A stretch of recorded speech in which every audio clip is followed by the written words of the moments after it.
আলহামদুলিল্লাহ, আজকের অনুষ্ঠান একেবারে শেষ পর্যায়ে আমরা চলে এসেছি। আমি একটু আগেও বলেছি, আসলে আমি প্রতিষ্ঠানের প্রধান শিক্ষক হিসাবে আমার সবসময় চাওয়া থাকবে যে এই মাদ্রাসার লেখাপড়া সহ সব কিছু কীভাবে আরও সুন্দর হয়, সব কিছু কীভাবে আরও সুন্দর হয়, বিশেষ করে লেখাপড়া। মাদ্রাসার মূল কাজ হইল লেখাপড়া, মূল সৌন্দর্য হলো লেখাপড়া। এই লেখাপড়াটা কীভাবে আরও সুন্দর হয়, এটাই আমার চাওয়া পাওয়া সর্বক্ষণিক এবং প্রতিদিনে। এই জন্য আমি সবসময় এই কথাটাই বলি যে লেখাপড়া যদি আমরা উন্নত করতে পারি তাহলে আমাদের সব কিছু উন্নত। আমাদের এখানে আসার উদ্দেশ্য কি? লেখাপড়া করা। বলো, এখানে আসার উদ্দেশ্য কি? লেখাপড়া করা। তাহলে লেখাপড়া যদি আমরা না করি তাহলে এখানে আসার উদ্দেশ্য নিয়ে আমরা হাসিল করতে পারবো। এই জন্য আমরা যে বিভাগে আছি, যে গ্রুপে আছি, প্রত্যেকেই চেষ্টা করব আমার বিভাগে যেন আমি সেরা হতে পারি। আমরা সবকে বিভাগে আসি, সবকে গ্রুপে আসি, সবকে গ্রুপে যেন আমি যেন সেরা হতে পারি। আমার প্রত্যেকটা পাড়া যেন ইয়াদ থাকে। এই জন্য আমরা এই ইয়াদ রাখার জন্য তেলাওয়াতের ব্যবস্থা রাখা হয়েছে। মাদ্রাসার প্রত্যেকে তেলাওয়াতের সময় বের করে দেওয়া হয়েছে, নির্দিষ্ট সময় নির্দিষ্ট কাজ করা। তেলাওয়াতের সময় তেলাওয়াত করা, তেলাওয়াতের সময় অন্য পড়া পড়ে অথবা এলোমেলো করে সময় যদি নষ্ট করো তাহলে পিছনের পড়া কোনোভাবেই ইয়াদ থাকবে না। আর পিছনের পড়া যদি ইয়াদ না থাকে, তোমাকে 5 পারা না, যদি 1 পারাও প্রতিযোগিতা দেওয়া হয়, সেই 1 পারাও তুমি পারবে না, সেই 1 পারাও তুমি ভালো কিছু করতে পারবে। এই জন্য আমাদেরকে যখন যেই নির্দেশ দেওয়া হয় ওই নির্দেশ অনুযায়ী, ওই পরামর্শ অনুযায়ী নিজের পড়াটাকে পাকাপোক্ত করে নেওয়া।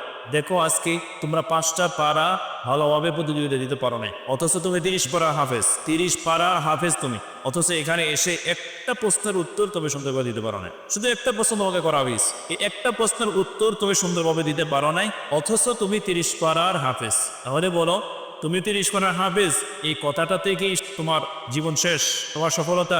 না, তুমি হাফেজ হয়েছ, এটা হলো কথা। তুমি কতটুকু অর্জন করেছো সেটা হলো তোমার দেখার বিষয়। দেখার বিষয় হইল তুমি কতটুকু অর্জন করেছো। কয়টা পারা তোমার এরকম আছে যে কয়টা পারা থেকে তোমাকে প্রশ্ন করলে দিতে পারবে? তোমার অন্তরকে তুমি জিজ্ঞাসা করো, নিজের অন্তরকে নিজে জিজ্ঞাসা করো যে আমার কয়টা পারা আছে যে কয়টা পারা থেকে আমাকে প্রশ্ন করলে আমি পারবো। কয়টা পারা আমার আছে? হয়তো কেউ খুঁজে 1 পারাও হবে, কেউ আছে 1 পারাও পাবে না, কেউ আছে হয়তো 2 পারা আছে আর বাকিগুলো নাই। তাহলে কেন তোমার এই হালত, কেন তোমার এই দশা, কেন? তোমার মতোই তো হাজার হাজার লক্ষ লক্ষ মানুষ 30 পারা টাক্কা ইয়াদ করে তারপরে ফেসকা দিয়ে বাইরে গেছে। তুমি কেন পারবে না? তোমার সমস্যা কোথায়? তোমাকে কি সময় দেওয়া হয় না? তোমার পেছনে কি ওস্তাদ মেহনত করে না? তোমাকে কি খাওয়া দাওয়া দেওয়া হয় না? তোমার পেছনে কি তোমার মা বাবার টাকা পয়সা খরচ হয় না? সব কিছুই তো অন্য ছাত্রের মতোই হইতেছে, তাহলে তুমি কেন পারবে না?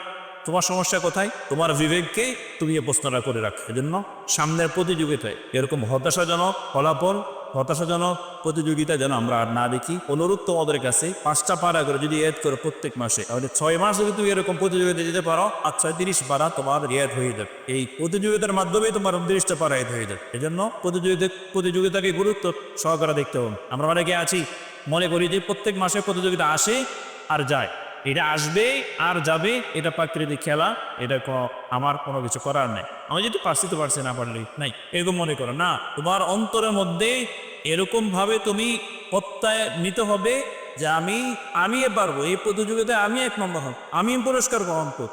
যদি এরকম দৃঢ় নিয়ত তুমি করতে পারো তাহলে আল্লাহ তাআলা তোমাকে সফলতা দান করুন। হিম্মত যদি অর্জন করতে পারো তাহলে সফলতা আসে। আর যদি হিম্মত না থাকে যে না আমি পারবো না, অমুক ভাই পারবে, আমার তার এগুলো হবে না, এরকম যদি করো তাহলে তোমার দ্বারা জীবনও হবে না। এই জন্য আমরা সকলেই সামনের প্রতিযোগিতায় ভালো কিছু করার চেষ্টা করব। আল্লাহ রাব্বুল আলামিন আমাদের সবাইকে সামনের প্রতিযোগিতায় প্রত্যেকটা বিষয় ভালো করার তৌফিক দান করুক। ওমা আলাইনা ইল্লাল বালাগ।